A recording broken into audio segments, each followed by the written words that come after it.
In this episode of Paranormal Popcast, we're tackling a creature that has soared through the skies of almost every culture, guarded untold treasures, and breathed fire into our imaginations for millennia. They're ancient, they're powerful, and they're the subject of countless legends, ferocious beasts, serpentine deities, and stars of fantasy novels and Hollywood blockbusters. We're hunting for dragons. Here we go!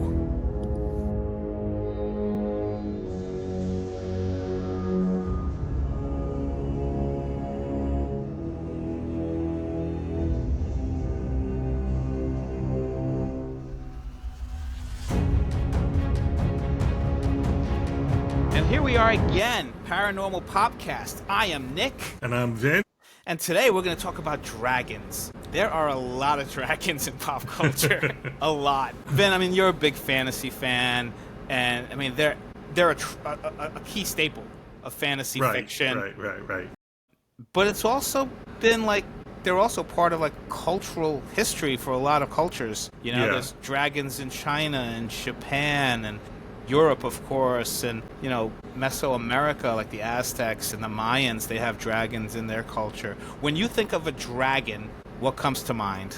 I think of the typical or the ancient dragon of large-scaled reptilian type of dragon. I don't think I visualize any sort of real modern depiction, unless, of course, it's like, you know, a traditional dragon. But, you know, thinking about what you're just saying is that dragons might be the oldest kind of creature that's come through up till now. You think about, you know, we've talked about UFOs, you've talked about Bigfoot so far, even the Holy Grail, which isn't, of course, a creature of some sort, but that's 2,000 years old. Dragons, as long as there's been culture, there seems to be some version of a dragon. Yeah. So you mentioned scales. Like, I think the wings, you know, I think fire breathing. Yeah. Right? Yeah. So when you think dragon, you think a good dragon, or do you think evil dragons, right? Because in cultures, they're like sometimes benevolent and good luck. And obviously, you know, a lot of these more modern depictions that we see, they're just like, you know, fire-breathing monsters, you know? But then they also become companions to human beings. So, right. I mean, it's interesting that, you know, there is that balance. Some of them are good, some of them are bad. How do you think of them when you think, are they antagonists? Are they friendly? I think of them more as antagonists, I think. Also, I'm going to go, like, deep nerd right now. Like, heavy into nerd. There's no other way. Deep nerd all the way. This is, like, academic nerd along with a fantasy nerd. I had read, and I couldn't find the article. I found some stuff on just, like, reptiles and mammals.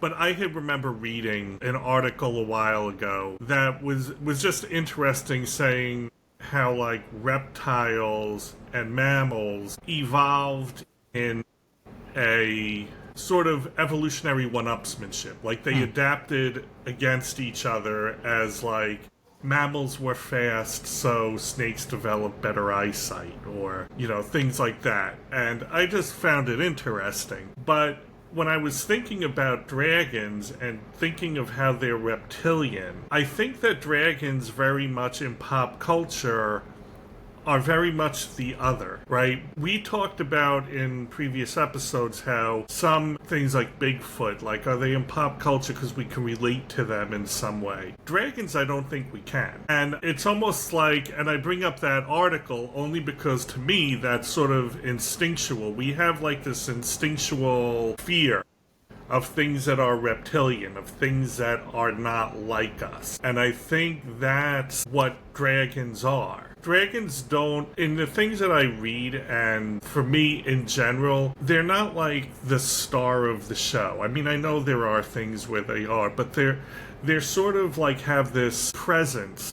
a presence that's larger than life, but they're not really like us. I don't know if I'm saying they're not that like right, but they're not like in human form. yeah, they're If it's Eastern culture, they're more like serpentine, right? Although they have legs.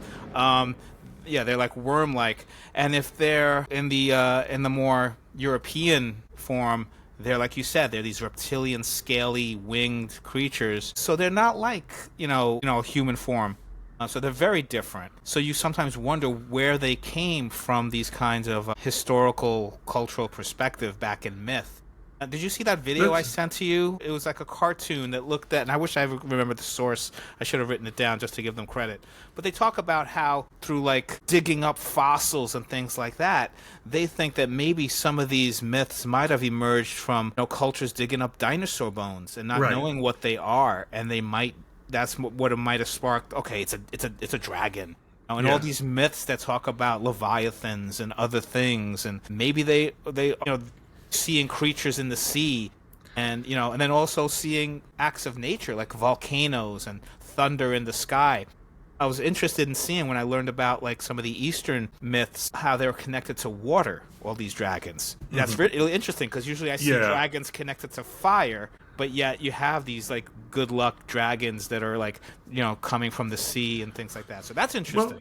Well, I think your point is well said, because it reminds me sort of like dragons are in some sense godlike, and that's when you talk about maybe them digging up fossils and seeing these monstrous creatures. They have this very larger than life presence that I think developed in culture in a kind of awe. Like this creature emerged. But when you talk about fire, you talk about water, I guess sort of like electricity and lightning and that kind of stuff would be the same as fire. But that's very elemental. So I think all of those things together, as I was saying too, just instinctually as humans, as being sort of the opposite of things that are reptilian, we have this natural both aversion to it and fascination for it. I'm glad you used the word elemental because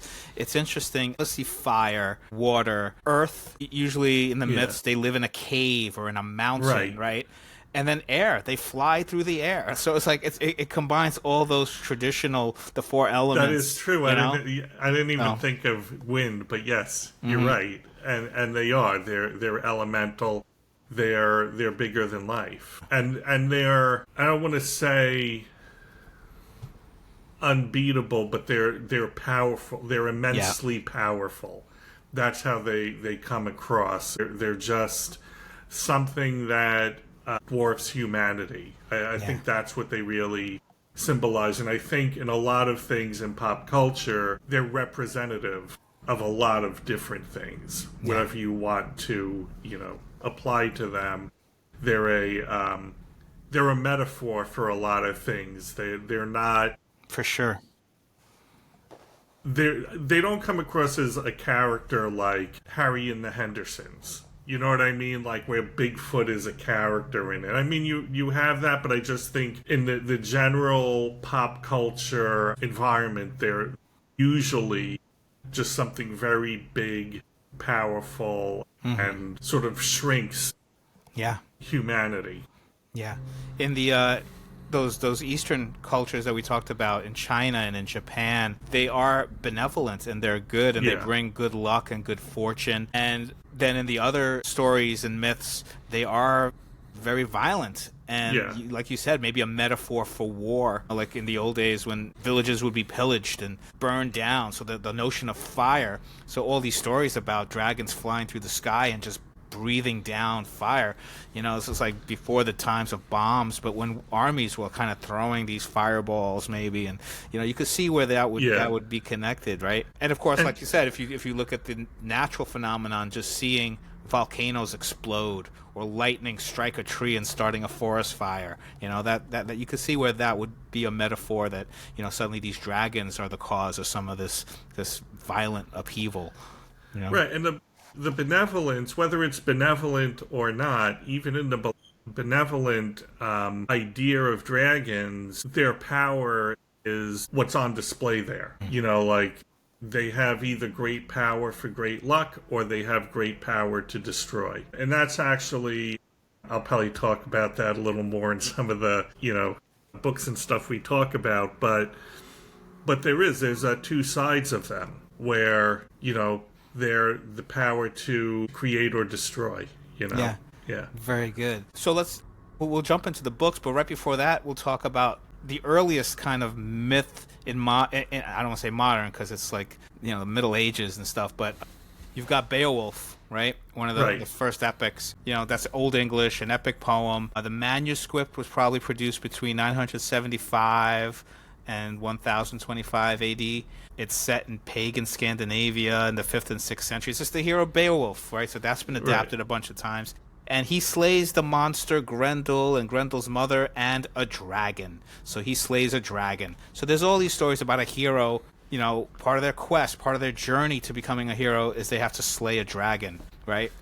And that's been used in fairy tales and all these other things. And then you have, the 13th century Icelandic saga that was all part of Norse mythology, where the hero kills the dragon Fafnir, right? So, and that was turned into the ring cycle more in modern times, that opera. But any other kind of fairy tale or myth story that comes to mind that features a dragon, or do you want to just jump into modern storytelling? I think we could jump into the modern storytelling. I'm not, Beowulf and just in general, the idea of slaying a dragon, like you said, has been done many times. In a lot of those stories, they're representing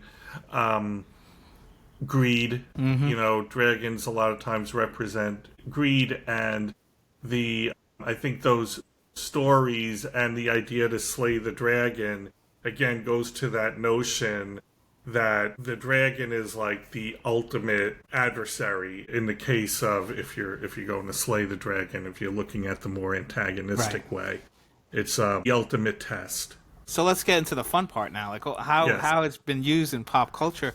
And obviously it's been in movies, TV shows, music, games. We'll definitely talk about games. But of all the paranormal stuff we've looked at in pop culture, I'm surprised at how resilient it is as a story element in books and written stories. The fantasy genre, for example, I mean, it just dominates. We can't talk about all the major stories that feature dragons. We just wouldn't have the time. We could do a whole podcast just on that, and every episode would be something major that we can talk about. But let's look at some of the big ones. Like I'm looking at Alice in Wonderland, right? The sequel, Through the Looking Glass.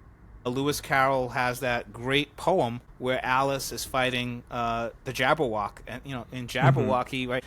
You look at the illustration, that's a dragon to me, and there you go. There's that trope about the hero, having to slay a dragon. So in the story, it's obviously not Alice; it's part of the poem. But in the illustration, there is a young girl holding the Vorpal sword, right? So it's. What do you think of that? Is that something that comes to mind did you ever think of the Jabberwock as a dragon, or it was just a big monster? I think, I didn't think much about the Alice in Wonderland. I don't think I ever actually read Alice in Wonderland back in the day. I've heard of the Jabberwock. I told you I had heard of Jabberwocky. I know that it's the a movie monster. by, the movie, by the Monty Python movie, which I haven't seen. But you said it was terrible. It was terrible. The Jabberwock or the Jabberwocky, not one whatever of their it was, high-profile was just a for most of the movie, and I didn't get through the whole movie. It was just a setup. Like there was this monster that you never saw. It was just like, and it just set low like budget, the story. Easy to do. And it just set the story in motion. But I think when I think of a Jabberwock, I do think of a dragon-ish creature. I'm not because it flies. When you add wings to it, a lot of times that's what it signifies to me. Culturally, it signifies a dragon. So right. Yeah. And I remember just telling bedtime stories to my kids, and you tell a story about a princess slaying a dragon, or some hero going up on a mountain and try to come up with some twist, whether the dragon is good or evil and everything. But it always becomes part of that. It's like all these fairy tales. Dragon myth is always part of the story. But I guess the biggest dragon that we can think about from popular fiction, The Hobbit, right? And Lord of the Rings, and Tolkien. So I know you're a big Lord of the Rings fan. What do you want to talk? Do you want to talk about Smaug and the literary version of that before we talk about the adaptations in the movies? Yeah. Smaug is an interesting creature. Again, kind of a MacGuffin, I guess. You want definitely not the whole key point of the plot. It's exactly. The ring. The ring, and well, I think when he wrote that, that's where Gollum stole the ring, right? Wasn't it? Like, he gets the ring, but like when he talks about writing the Lord of the Rings, he was writing a sequel to The Hobbit. And he thought there was more to that ring than, like that he could build off of that. So I don't know how much. I mean, he wrote so much over the years with that. It's hard to say where he started and what he knew and what he didn't. But the quest for the dragon, and he had done a translation of Beowulf, I believe, right? I think so. He's done that. So this is maybe in some sense his version of it. A lot of people say he was inspired by Beowulf for that. So I think what's interesting about his depiction of a dragon was its intelligence, right? And it was really a character once you got a great character. To that, a great character, right?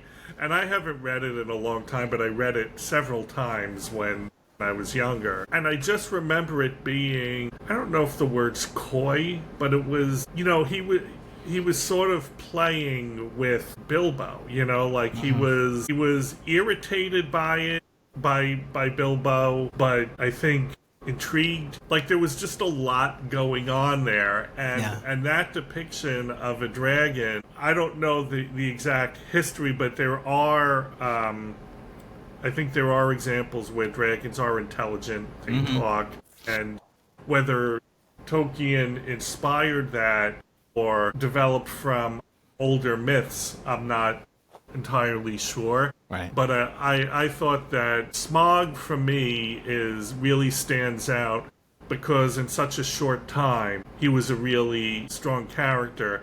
And of course, the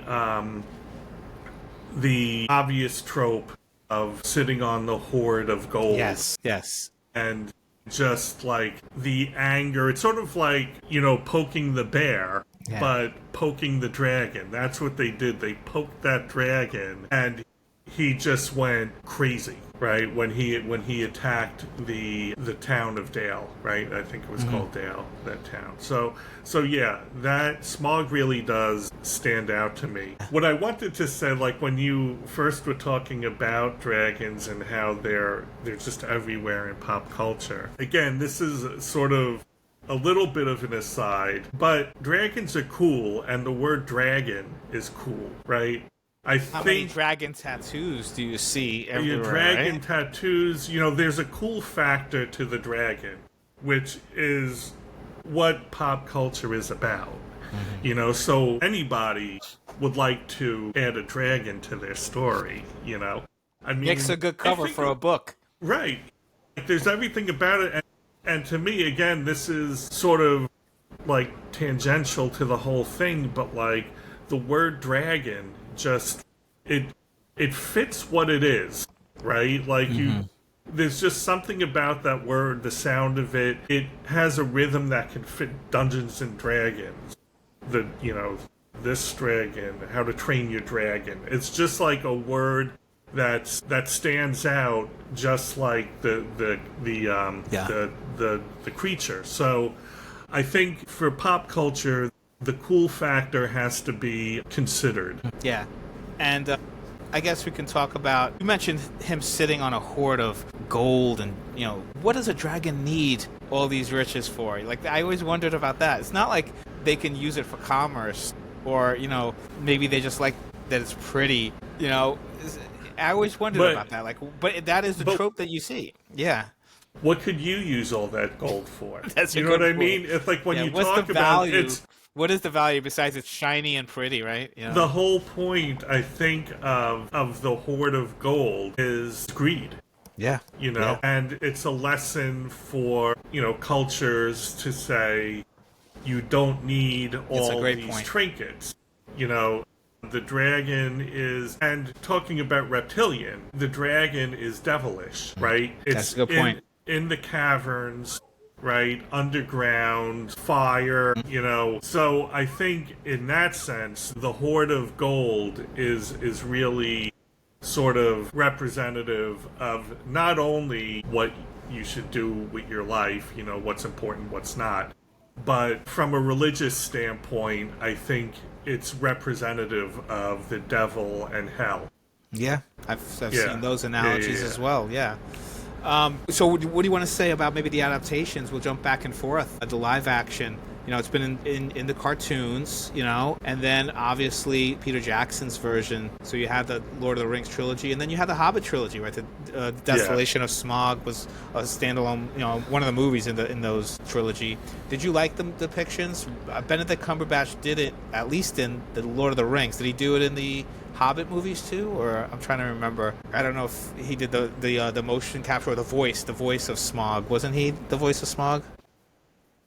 Yeah, I think it was Benedict Cumberbatch. But what did you think of it? Did it live up to how you envisioned it when you were reading the books?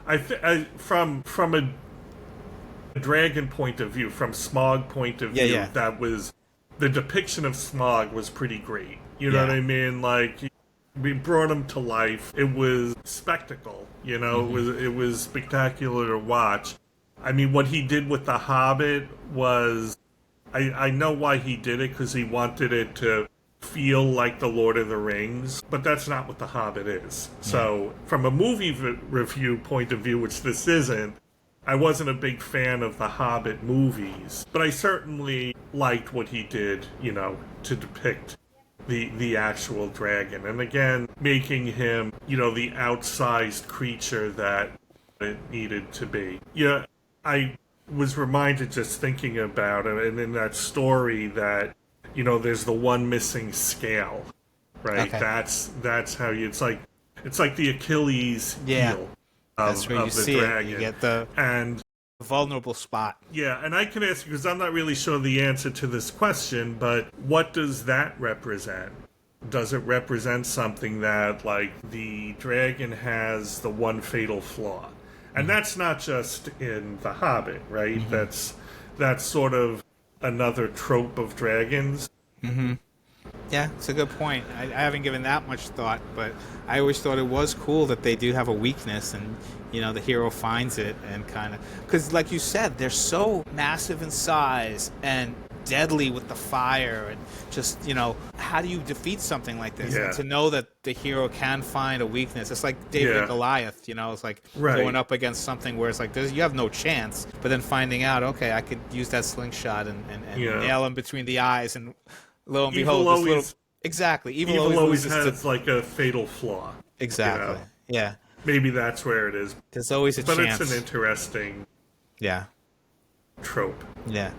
So that's good. Then we could jump into... I mean, there's so many, and I have not read all of these, but you've got The Dragon Riders of Pern, which is a long-running series by Anne McCaffrey, and then later Todd McCaffrey, Gigi McCaffrey. Those are like, it's science fiction, not fantasy. So that's something where it's like, this is set in another planet and everything.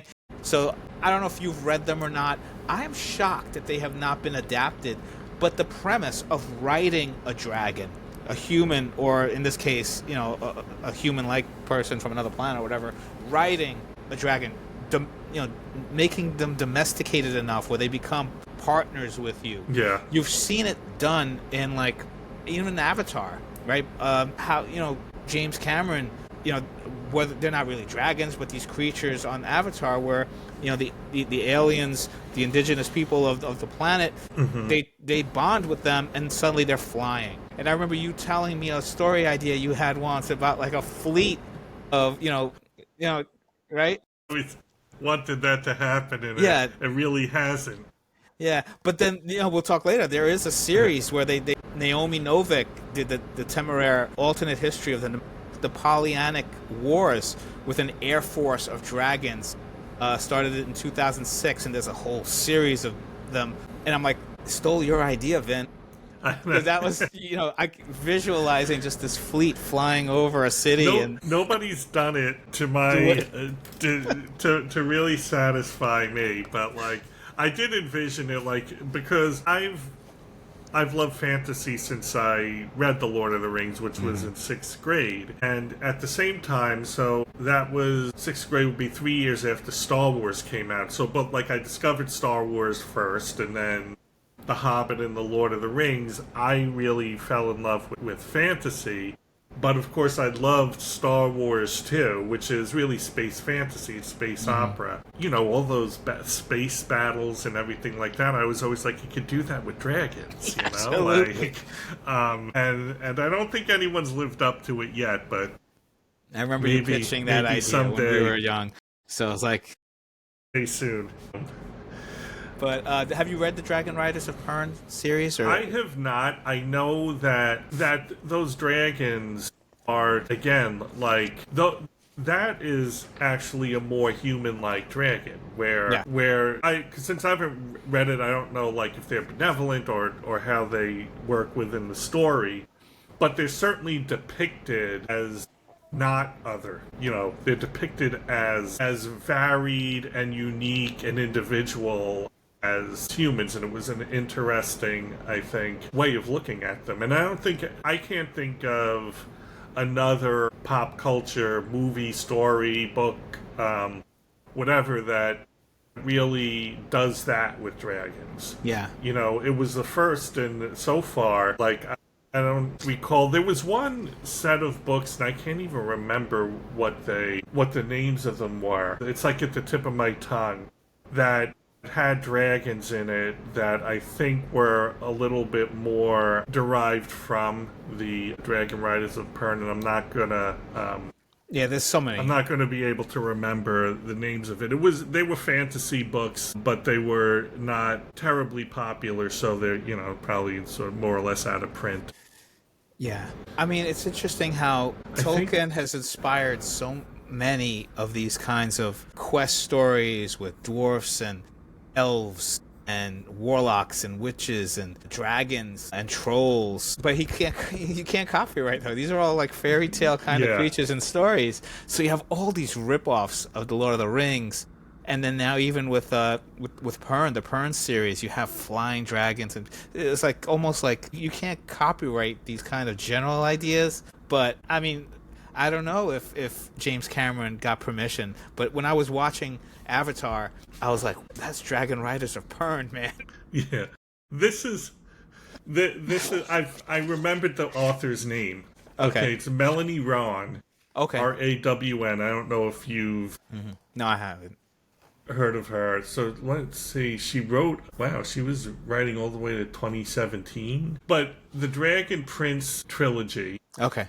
I think this is a trilogy I read, was Dragon Prince, The Star Scroll, and Sunrunner's Fire. I'm just going to click on this because I want to see if it says anything about, it looks like your typical prince and evil prince and things like that. Kind of stories we were attracted to when we were younger, right? Yeah. It doesn't say much about what like the influences were, but I'll just read. The beginning is Rohan is heir to the throne of the desert and its chief holding stronghold. His father, Prince Ahava, is unsure of his son's ability to rule, but is wounded in a dragon hunt, and Rohan is suddenly the ruling prince. Yeah, I'd have to read like this whole thing. But those were, I remember, and I could be remembering wrong, but I felt like those dragons were more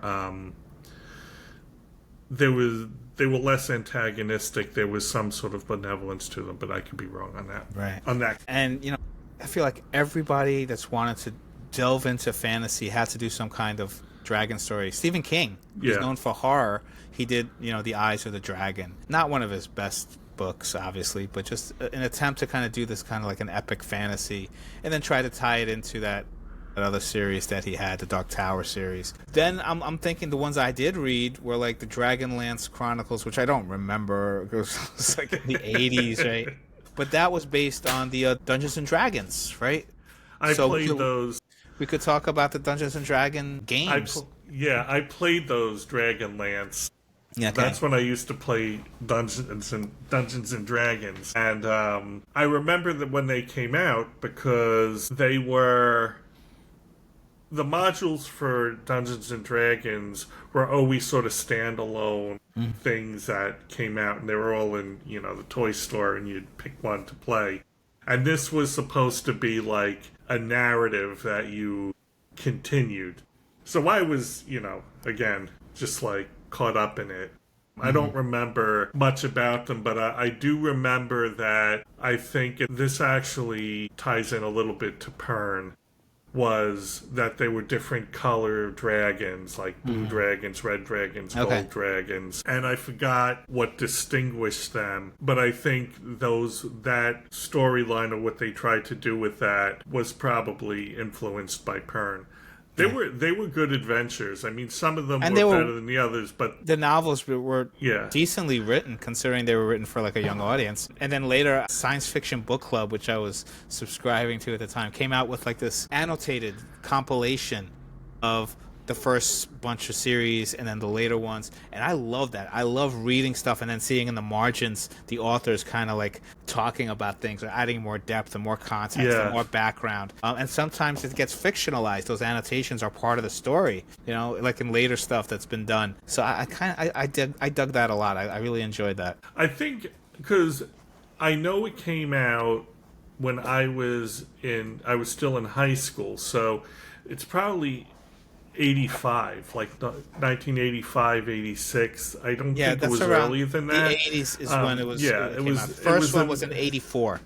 Oh, so it was 84. It was earlier than Dragons I thought. of Autumn Twilight was the first one in the Dragonlance Chronicles. Yep. And it was, like, for that time, really ambitious, right? You're publishing on a periodic schedule. Was those modules were coming out as an adventure, but they're also releasing books along with that. You just didn't do that kind of thing back then. That was really like an attempt at a franchise. Franchise as we know it, as we think of a franchise today. I mean, Dungeons and Dragons was an important brand, but I don't recall, in all the types of things that I read or was into at that time, that kind of attempt to create this like ongoing narrative through different media, really. Yeah. I mean, the whole concept of the Dungeons and Dragons was, I think, kind of revolutionary, right? It wasn't a typical board game where you had to follow. Right? They gave you the story, and you had to have your dice, and you had to have, your characters and set it up and everything. But it was all about your imagination and role-playing. It was like you could take this story wherever. You had the dungeon master that kind of kept you within the bounds of where you need to go and what you need to do. But it was something that really struck a nerve, and it never really went super mainstream. Like, it was always considered this kind of nerdy thing that you saw a bunch of kids during lunch in the cafeteria playing, or you met after school or on weekends. But it's making a resurgence. Like, there's a lot of people that are still in it now. It's pretty big now, and there's what's interesting is that with that there's a lot of accessories and things that go along with it now, like anything else. But the original game, again, and this is playing off of fantasy and playing off of your imagination and this notion of dragons and monsters, right? Like, what's better than Dungeons and Dragons? I mean, I think that's the cool factor there too. But all you needed was paper and a pencil to play it. And your imagination. Yeah. But you just kept track of what you had to do. I mean, maybe you buy the module or something, but you could make your own if you wanted to. You just needed some dice. And, they started releasing the bigger books and stuff. But I think the presence of that brand also always kept dragons in the pop culture forefront. Without really realizing, you don't think of it, but like, just whether you played it or not, everybody knows that term, Dungeons and Dragons, and it evokes something, Yeah, and if anybody's listening and is interested, a friend of mine and a bunch of my other friends have turned it into one of their side gigs and businesses. There's this company called Cast Party. Look it up. They do great, gaming sessions. They also do performances where you can watch people play. They do a lot of themed events, so it's really cool, and I would definitely check it out. You were talking about how they turned Dungeons and Dragons into a franchise. They tried to turn it into a movie franchise at first, and they failed miserably. There was a cartoon in the 80s that I loved. Right. That was really cool. Did you like that? I liked it. As a kid, I thought it was fun. I was watching, Super Friends versus... Right. But I enjoyed it. And then they did the movie in the 1990s. I'm trying to remember. Do I have it in my notes? I must have it. Yes, 2000, actually. I thought it was the 1990s. It was in 2000. Was it really? I know. I thought it was earlier than that. Jeremy Irons, Marlon Wayans, Justin Whalen, and Thora Birch. I remember going to see this movie with you in 2000. I think we were some other friends, too, that maybe were Dungeons and Dragons fans. I remember coming out being like, what a disaster that was. That movie was terrible. And I thought, because back in 2000, I'm surprised it was 2000, but I know, I could have sworn it was the 90s. I was younger, I had my hopes and dreams of being a great director or something. Right, but they took my idea for the epic, flying dragon battle and just botched it. I mean, it was disappointing and all. When I say that, I had that idea and that no one has done it justice. That's what I think of. It's like you had it right there to do it. It could have done it. Yeah, and you look at the cast, and it's a bunch of, Marlon Wayans is a funny actor. Jeremy Irons is one of the greats. Thora Birch has done some good stuff. But you looked at it, and they were just, walking through the motions. They were just, especially Jeremy Irons. I was like, he must have been so miserable. But you see things like Masters of the Universe, where you have Frank Langella playing Skeletor, and he's giving it his all, chewing up the scenery, and he makes it fun when the material is terrible. Yeah. You would think Jeremy Irons would have maybe done a little bit, but it was just awful. I didn't like that. And then the more recent one is a little better. Yeah. Yeah. I saw that one. Honor Among Thieves with Chris Pine, Sophia Lillis, Michelle Rodriguez. That was fun. I could see fun being more of a franchise and having sequels and stuff. I did like that one, and exactly as you said, it was definitely more fun than the first one. What I didn't like about it was trying too hard to be a Marvel movie and not being its own movie. Yeah. So but it seems like every movie is trying to be a Marvel movie nowadays. Again, it missed understanding what its franchise is or should be, which again, you have these characters, they were good. I don't remember a whole lot about it, but when you think of Dungeons and Dragons, you think of adventurers. I mean, there could be humor, of course, and stuff, but it's battling dragons and battling How can you evil. screw that up? It was off, I guess off-brand. It was just off-brand. That's not, sort of what you, I think, expect with, something, at least me, with Dungeons and Dragons. I don't recall that there were a lot of dragons in it. So you feel it's not yet. Dungeons and Dragons has not yet reached its potential on screen. No. Okay. But is it? Again, my memory isn't all that great, but was there that many dragons in the Dungeons and Dragons Honor Among Thieves movie? I don't even recall. Shouldn't I really remember the dragons? I don't even remember the plot. Exactly. That's I just remember that's what I'm saying. It's the Dungeons and Dragons, and I don't recall any dungeons or any dragons from the movie. I think there were dungeons. I'm sure there were, but it should be the two things that you remember. And then I guess before we move from books, Tad Williams did Memory, Sorrow, and Thorn. One of the books was called The Dragon Bone Chair, so I assume there were dragons in that. Do you remember that series much? Or? No, I do, because I just read his Last King of Ostenard series. Okay. Which is the sequel to Memory, Sorrow, and Thorn. And, okay.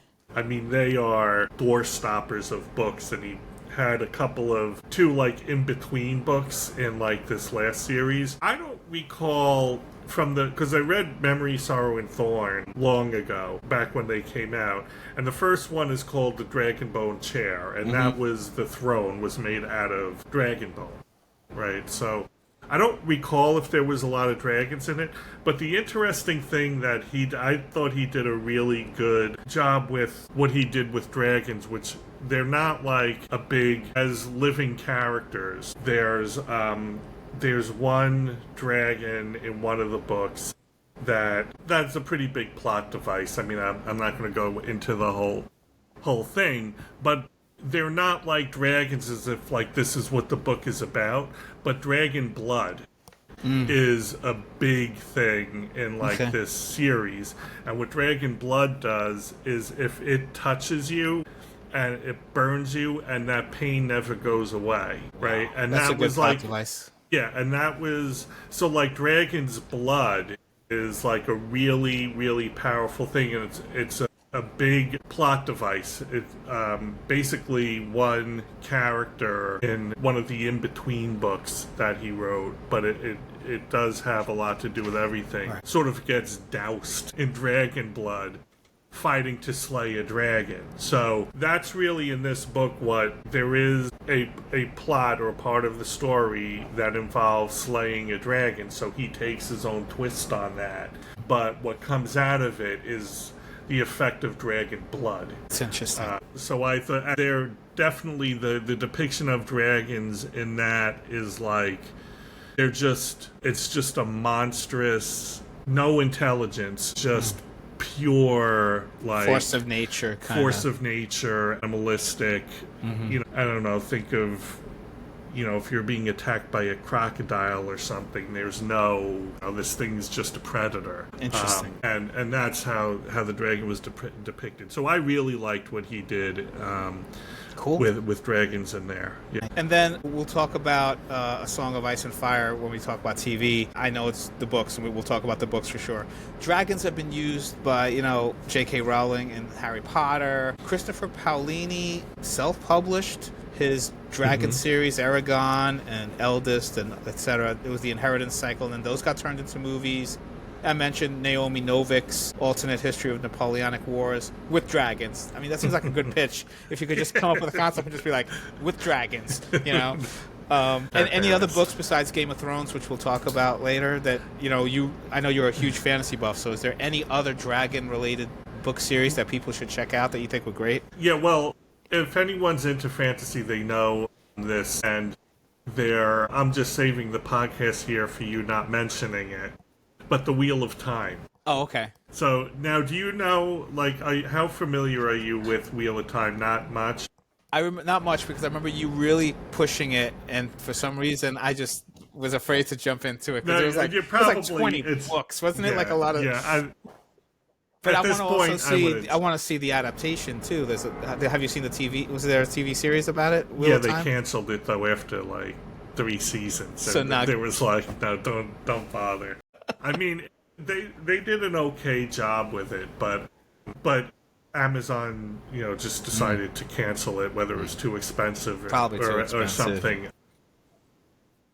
Did it end on like a cliffhanger or something? Or yeah, they just stopped. No one thought like that's terrible. And I hate when it was. Either do it right or just, you know, give you some closure, you know. I didn't watch. Well, you can't like with this. It's so 15 books long or 14, and they were on season 3. And I didn't watch, not for any real reason, but I didn't watch season 3. I maybe watched the first couple episodes, and it just, I guess people watching it like on YouTube and stuff, like the reviews they didn't feel like that the series was that great, but it was real. Like they like by the end of the 3rd season, they're like, it really finally found its stride. And then that's it.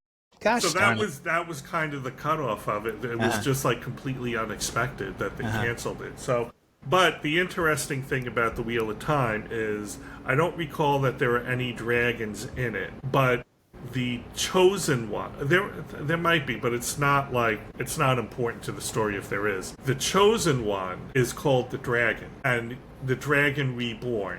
So the wheel of time is things happen, things happen over and over again, and people are reborn and stuff. So there was a dragon, thousands of years ago, and the dragon is someone who's going to come and he's going to be reborn again. And he will either save or destroy the world. It was like the typical trope, but like using the dragon, like it goes back to what you were talking about. You're either benevolent or antagonistic and all powerful. Mm-hmm. So it was interesting to me when, we decided to do dragons. I thought about that, like, well, is this related, or is it just like, again, like a cool word? Yeah. But no, I think it was a very conscious decision to use a dragon as, this all-powerful person who's reborn. It also goes into like the Wheel of Time and the ancient idea of the dragon, and the Wheel of Time, again, like the cycle, that's the serpentine idea. So there's a lot in that. So I think it's interesting and definitely worth mentioning, like how a dragon is used in this book, or this series of books. Hugely prominent, but not a dragon. Interesting. But the notion about it kind of stopping the adaptation, it just couldn't finish the books because it was, whatever, budget, money, viewership, who knows what the reasons were. That's a good segue to now talking about TV and Game of Thrones. Right. The reverse. Yeah. HBO has a hit on its hands adapting these great books by George R.R. Martin, Song of Ice and Fire, and the first book is Game of Thrones, and that becomes the name of the series. Very popular. And it seems like every season was one of the books, an adaptation of one of the books.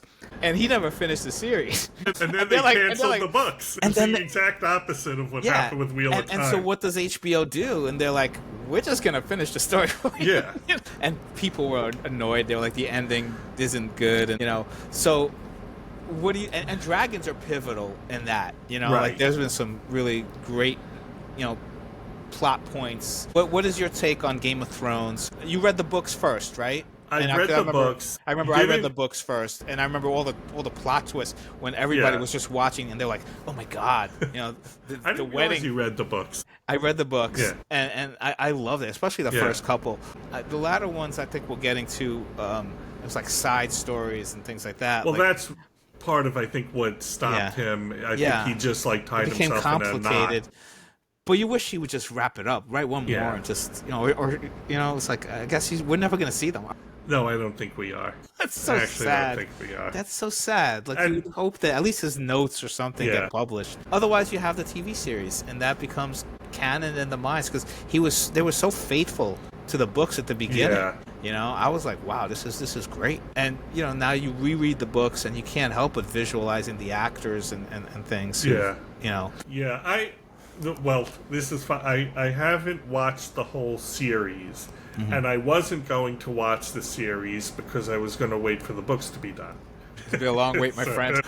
And then, like, several years ago, I'm just, I'll just watch the series. I just never happened to finish it. I mean, I've watched the first 3 seasons. Mm-hmm. And I'll go back to it, I'm sure. But I just never finished watching it. But when you talk about, specifically the dragons in that, again, I think what you see too, there's so much to do with dragons because we're talking about them, and every book or movie we've talked about have handled them differently. And for George R.R. Martin, they're powerful, obviously. They were, I guess, a curse on the world or whatever, but they pretty much disappeared. But as powerful creatures, and talking about deified, godlike powers, they sort of deify Daenerys. Is that I forget that. But that's what happens when you read the books first and you don't see the show. Like, how do you pronounce these names? I forgot. I've forgotten some of the characters, but they're what give her divine power, or her divine right to power. At least that's how I see it. That's the claim to it's the throne. Exactly, that's right. It's like the lineage that, and I guess that's another example of dragon blood. Which, by the way, George R. Martin has said that he's been highly influenced by Tad Williams. Okay. He's a big Tad Williams I did not know that. fan. Yes, he's a I big like Tad Williams fan. science fiction stuff. The Other Worlds novels and stuff. I like that a lot. Yeah. So I have to go back to his fantasy series. Yeah, he's long-winded, but I think Memory, Sorrow, and Thorn, the first one, I mean, both what I just read too was really great, but it's like every book is like 800 pages. But they're great. I mean, he's just simply a great writer. Yeah. But yeah, so there are probably some influences from him. I don't think Dragon's Blood was in Memory, Sorrow, and Thorn, so I don't think that had anything to do with Game of Thrones. But I do think that George R. Martin put his own unique twist on dragons as well. There's just a lot of different depictions, and I'm sure we'll see a lot more different depictions of dragons. Yeah, and then they've done the House of the Dragon. So HBO's like, come on, man, give us something, because we'll do prequels, we'll do our own versions of it. But so you wonder if he does finish the books, what does HBO do? Do they do like just an alternate adaptation, an alternate timeline? Hey, take two of how Game of Thrones might have ended. They might have to recast because the actors will be too old. It'll be interesting to see what comes of it. But I would like him to kind of do it and make it completely different from how HBO ended the series, and just tell us what his vision is. He probably doesn't know. He's probably but you wonder what made him get stuck. Is it age? I mean, he's not getting any younger. It could be that too. He was very prolific. He was writing all these other superhero books and other things. So I'm just really curious why he couldn't finish. I think, well... And he had it plotted out for like at least 3 more novels, right? Or something? There's a couple of things. I think it actually has to do with... One thing, he was always a television writer. He wrote for Beauty and the Beast. He was one of those, short story writers and doing all these different things. And I remember in an interview, he said, when you were... He quote me on this. It'll come back to haunt me that I misquoted Mr. Martin. But I believe he said that as a writer or a television writer, you'd be told you can have battle. Now I'm totally missing. But you could have something, or you can have dragons, but you can't have battles and dragons. You know what I mean? Interesting. I forgot what he said. You can have this or dragons, but you can't have both. Basically, because of budgets, right? Yeah. So he was like, well, I'll write my own dragon story. Or whatever like that. So I think he wrote that, but I don't think he ever expected, what it turned into, nor that it would turn into a television series, nor that he would become world famous because of from this. And I think he just wants to do other stuff. I don't think writing fantasy novels is totally his gig. That's what I think, and I think he just wants to do a lot of different things, and I understand that because it's his life, not mine. But I do think that, and when I talk to my brother, the other portion of it is that he really did tie himself in knots, I think, with the plotting of that. Yeah. And the two together is yeah. Because at this point, I'm done. Yeah, at this point, if it's just going to be a rehash of what HBO did, then why bother? So I'm curious if he kind of talked to the producers, was like, well, here's the kind of the direction of where I was going, and I think that might have been some of it. Yeah. Yeah. But and then the backlash, he might be like, well, I don't know if I could do better than that. But I think it's also fame. I think sometimes success, doesn't motivate you enough. I mean, if he's made so much money from this, he might just be like, I don't have the motivation to sit at a typewriter. I'd just rather go out and, have fun with my friends, or, watch some more TV or whatever he does in his spare time. Or that there's more eyes on you, and there's a little bit more pressure to it as well. So it's a strange thing. Mostly, I think he just likes doing all the other stuff too, and he's not going to sit down for 3 years and do nothing but write those books, because I just people who are full-time authors, that's what it takes them years to write a book, even so. So, I just think it would be such a shame if we never see the end of his vision and what he would have done. Because, the first book, Game of Thrones, came out in 1996. Clash of Kings came out in 1998, so 2 years. Yeah. I mean, you could. He was. I think it was well written. I have a friend who thinks that they're terribly written, but I'm like, everybody has their their point of view, right? Then 2000 came out Storm of Swords, so another 2 years. So 2 years, 2 years, 2 years. Then 5 years for Feast for Crows, and then 6 years for a Dance with Dragons. So you see, it's stretching out a little bit, And those last 2 books, I don't think were of the quality of the first ones. That was my opinion. Yeah. Yeah. And they were very different because they were like side parallel storylines. And I think that's where you kind of see the signs on the wall, like it's kind of, and then the HBO series and all that, and kind of like, okay, that was it. That's pretty much that's it. So the last one, 2011, I don't know if we'll see anymore, unfortunately. So that's a shame. And then before we jump into movies, let's talk about TV. One other thing in TV, Puff the Magic Dragon. Do you remember that as a kid? I remember the song, yes. Yeah, so the song by Peter, Paul, and Mary. So that came out in 1963, and then they did the animated version of it, and then 2 other animated versions. 1979, Puff the Magic Dragon in the Land of Living Lies, and then in 1982, Puff and the Incredible Mr. Nobody. I loved these as a kid. And then there was that whole, I guess, controversy about whether they were allegories for drug use, and whether the kid who had this fictional friendly dragon, if it's a story about him getting involved in like marijuana and then going on to harder drugs and dying, and the singers always denied it. They always said nope, there was no counterculture messaging in it. It was just this nice little song about this. Oh, what is your do you remember the song? It's about weed. It's like, all that is BS because they deny because and I'm this is why I say this. Well, first of all, I didn't see those cartoons and stuff, but my Burgess mom Meredith did the voice. He's okay. the penguin. He's remember, Mickey from Rocky. So what were you saying about your mom and Puff the Magic Dragon? She had I think it was the 8-track tape of is that Crosby? Who's sing? Is that Crosby, Stills? Who's Peter, Paul, and Mary? Peter, right? Paul, and Mary. Yeah. The 3 names. This Versus is before my Crosby, time, really. Stills, Nash, and Young. The 4 names, right? Well, that was before. It was 3 names after he left. So, but anyway, Peter, Paul, and Mary. They had that. Me and my sister like right. that song because it was like Puff the Magic Dragon. Yeah. And I mean, when you listen to the lyrics, it's not really that. But you could see, and it's so obvious of an. Yeah.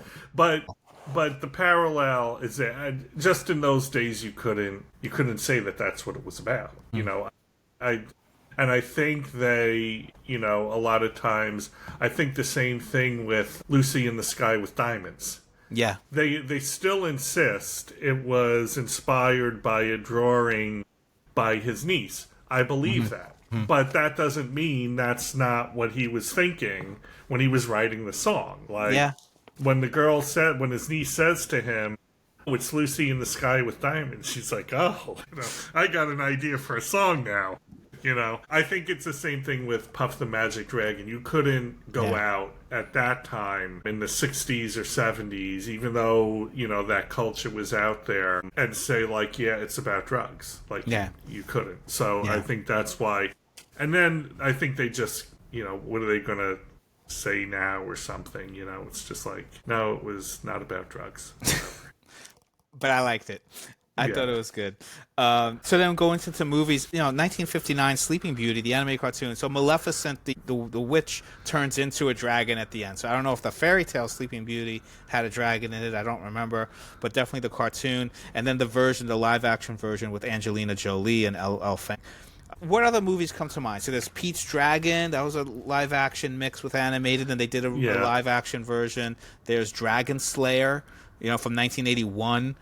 Cartoon Flight of the Dragons, voiced by John Ritter and James Earl Jones and Harry Morgan, Victor Buono. Some great cast voice. I don't remember that cartoon at all. The Never-Ending Story. So that had a more Eastern-style serpentine kind of dragon, Falcor. I loved that movie as a kid. He looked more like a dog. I don't really pictured him as a dragon, but I know he was supposed to be a dragon, right? Heart, in which Sean Connery played Draco. The dragon did the voice. That was, I remember, very memorable with Dennis Quaid. Mulan, there's a little dragon in that. Spirited Away, that's another great anime movie that was about that kind of good luck dragon and all that. Reign of Fire. Did you see that with me when we were younger? That was in 2002. I don't think so. Matthew I McConaughey, Christian Bale, Gerard Butler. That's another analogy. That was a low budget movie. Probably nobody's ever heard of it. But that was dragons attacking the world and coming into modern times. I liked it at the time, and it was supposed to be this kind of analogy where dragons come back. Like they find some eggs, and suddenly they hatch, and suddenly it's an apocalyptic movie. But I liked that. I thought that was really, really interesting. And then How to Train Your Dragon. So those have become really popular. I love the cartoons. They made the remake live action. I didn't know if it was necessary or not, but it's a great story. What do you think of any movies that really resonate with you that had dragons in it, besides the ones we may have already talked about? I think the ones, I'm trying to think of any others. There was Raya, the Last Dragon, a Disney movie or Pixar, I forgot which one, but Awkwafina, a bunch of other, It's kind of fun because Again, I was looking at this. I'm like, I haven't seen a lot of movies with dragons. I've read a lot of books, but I think it's interesting. I've seen plenty of Godzilla movies, and the notion of whether Godzilla is a dragon or not. He breathes fire. He's a lizard. Fire. He doesn't fly, but King Ghidorah does, his enemy, and that's definitely the three-headed, dragon. Yeah. He's definitely a dragon, his enemy. So he shoots out these lightning bolt. That's kind of fire. Definitely flies. Definitely a lizard. So, but I always say, people like Godzilla's more of like a dinosaur that's been brought back by the nuclear bomb and breathes nuclear fire. But I'm like, he's a dragon. I think. Yeah, I think the character of Godzilla is definitely derived from a dragon. I mean, he's got that kind of he's really different from any monster. You know what I mean? Like, it's very unique type of monster. And again, inspired by, I think, King Kong, but more like also a product at the time, the 1950s with the nuclear bombing of Hiroshima and Nagasaki and at the end of World War II. So Godzilla is just making sure Godzilla was created in Japan. Like, it's from, the character is Japanese. So I can't help but think that the notions or the cultural notions of dragons play into that creature as well. I think too, like, depicting it as a dragon wouldn't really do what they wanted with like the monster movies of the time. You want the monster to smash, step on these buildings and breathe nuclear fire rather than fly through the sky and breathe nuclear fire, I guess. And that would be harder to depict as well. And I guess that's the budgets too. Like, up until more recently, it was hard to make a realistic looking live action dragon movie. That's why you had mostly animations or these low budget kind of, things like the Godzilla movies. But more recently, that's why it's been a little easier to kind of. So I wonder if there's going to be more. I wonder if we'll finally see these, the Pern series adapted, which they've been saying for the longest time, but it's possible. Actually, Godzilla, because they've done a lot of Godzilla movies, and he, like you said, he's more like a dinosaur, and he's got to like trudge through the cities. If like they could just morph it, like if he could grow wings, just fly. Like it would be. I mean, that would make a great Godzilla movie. Like the Godzilla movies haven't really, captured the big success, and I think it's because he doesn't fly. Yeah, maybe merge with Rodan or Mothra and then see what comes of it. He's got no dexterity, you know what I mean? Like, again, he's just like... He's more like a sumo wrestler, the way they design him with the big thighs in the old days. So I'm like, no, you gotta make him limber and kind of like... Give him some wings. Yeah, make him be the real, like, dragon from, like, the Bruce Lee movies, Enter the Dragon, where he can, like, kind of do real kung fu instead of just kind of limbering and breathing fire. Now that you describe that, I mean, that actually, like, in video games and I can't think of specific movies, but you'll know that there are, like, these reptilian creatures, you know, like I can't even, but like they're in video games and things Like the that. saurians, kind of like, right? raptors. The word I'm thinking of is like derived from raptors, which is dinosaurs. Yeah. But they're still dragon-like. Yeah. You know what I mean? It's sort of like that Godzilla, these reptilian, draconian, I think, you know, types of creatures are. And Dungeons and Dragons has those. You know, like, they actually have, I think, like a race now that's sort of reptilian, and they're using the word draconian. Godzilla, you could say, is kind of draconian, and that's all related. It's all related to dragons. Yeah. Give them some wings, let them fly. Yeah. You know, and I just think breathing fire makes them so cool. Yeah. Like, every time they do a dinosaur movie and then they insert one that kind of breathes fire. Like, I remember Land of the Lost, there was that one dinosaur that could breathe fire, and I'm like, trying to turn him into a dragon, you know? It's like, dinosaurs didn't breathe fire, sorry, you know? So you mentioned games, so let's video games. So here's another one where it's like a lot of role-playing video games become, you know, dragon-centric. You know, you have the Elder Scrolls. I only played the last couple of ones, the Oblivion and Skyrim.